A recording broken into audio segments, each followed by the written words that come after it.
Hey everybody, welcome.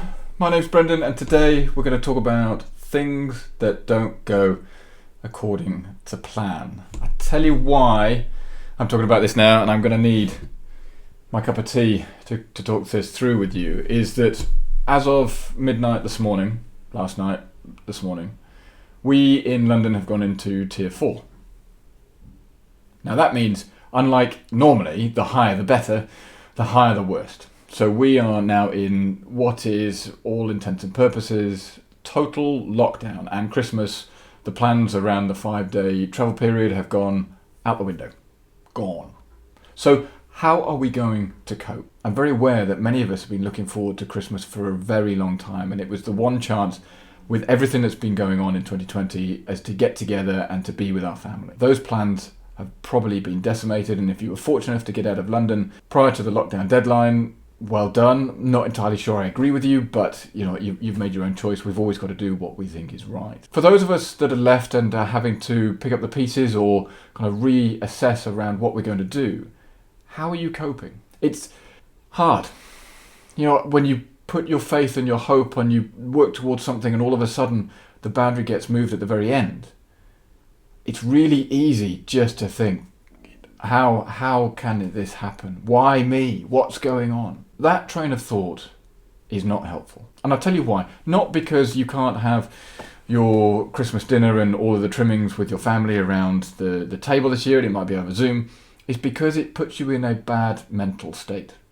Mental health has been one of the key focuses across many aspects of life over 2020, especially with going into lockdown and feeling like we are having our liberties taken away. Is that true?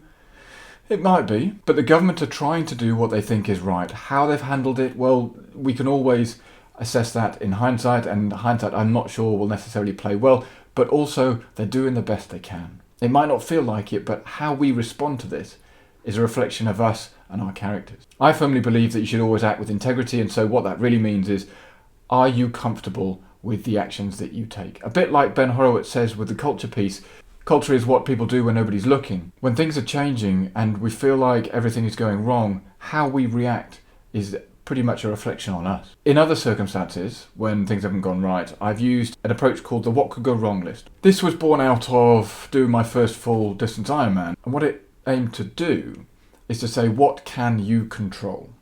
All of those things that you can control, you can deal with. Those that you can't control, you need to let go. And the exact situation we're in at the moment is exactly that. The government has introduced these new tiering systems and it's going to disrupt Christmas. Fine. What can we do about it? Are we going to sit here and bitch and moan and just say it's so unfair? That might be the case, but also we're trying to do the right thing for many people. Quick sip. The what could go wrong list basically lists out everything that you think could go wrong. So on the left-hand side, start with a number, 1, 2, 3, 4, and then you'd write down the what could go wrong. In this instance, the example could be, so we might not get to see our family at Christmas, can we control that? Well, yes and no. Yes, in the sense it's our decision if we decide to break the rules, and that's something that you'll have to live with, or no, because the decision's been taken out of our hands because we live in tier 4 or 3 and you're not allowed to cross the borders, and that's been determined by the government. Okay, fine. So you've listed the number, you've listed the what could go wrong, you've determined whether it's in your control. If it is not, let it go. If you cannot control that thing that could go wrong, you have to let it go. And what I mean by letting it go is just relieving yourself of the pain and worry. From a therapy perspective, and I talked this through with my therapist last year, was saying, how do you let stuff go? Because otherwise you end up just ruminating in it. Ruminating it is when you go over and over and over in your thoughts and just think, shit, okay, could I have done it better? What happens if? And all of a sudden you start hypothesizing and playing through all these scenarios in your head. And that's just not helpful.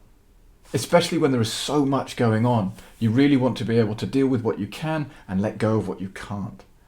It's easier for somebody like me who is better at compartmentalizing than somebody else, but conversely, compartmentalizing can actually be a bad thing because it means I put something to one side and then don't come back to review it or assess it or deal with it.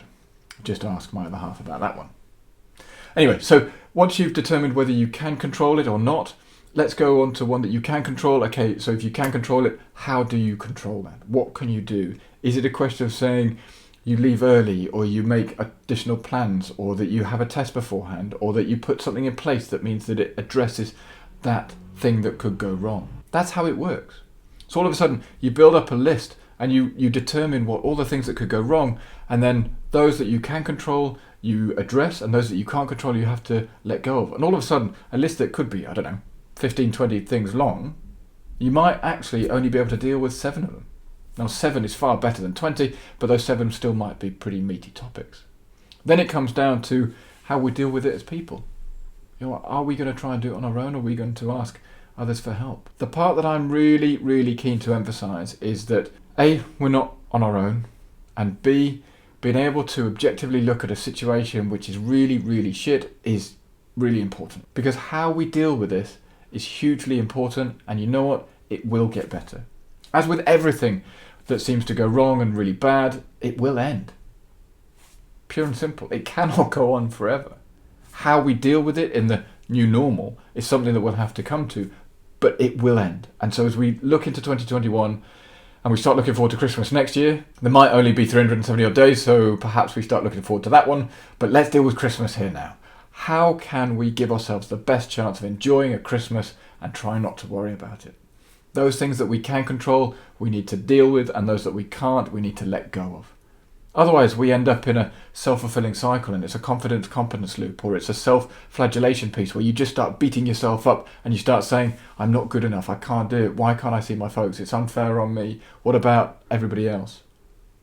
That's not helpful. Yes, you will see others shopping and doing their own thing and pretty much flouting the rules, but that's their choice. You have to be entirely comfortable with your actions. And that's it, really. I mean, I'm not here to sit and preach because I've got to make the same decisions. Unfortunately, I'm not going to be able to go back to see my family because they live in Jersey, and Jersey's going through a bit of a spike at the moment, let alone having to quarantine for 10 days, which just doesn't quite make it viable. I'm also sat in southwest London where we've just gone into tier 4, so not only can I not leave the country, I can't get into Jersey, so my Christmas is going to be slightly different. But please don't let it overcome you. Yes, life can be shit. Sorry. But how do we deal with it? I have so much faith and confidence that you can come out of these things better, especially if you use the tools like the what could go wrong list to understand what really is in your control and those that aren't. And those that aren't, you need to let go. Right, that's it. That's enough for me. I'm going to drink the rest of my weighty kettlebell tea. And with that, I will wish you a great day. But as always, please do push the like button and hit the subscribe button, especially the little ding-a-ling bell, because that means that you will get the content the moment it's released. And with that, I am going to go and write my own what could go wrong list and drink this gallon of tea. I will see you very soon.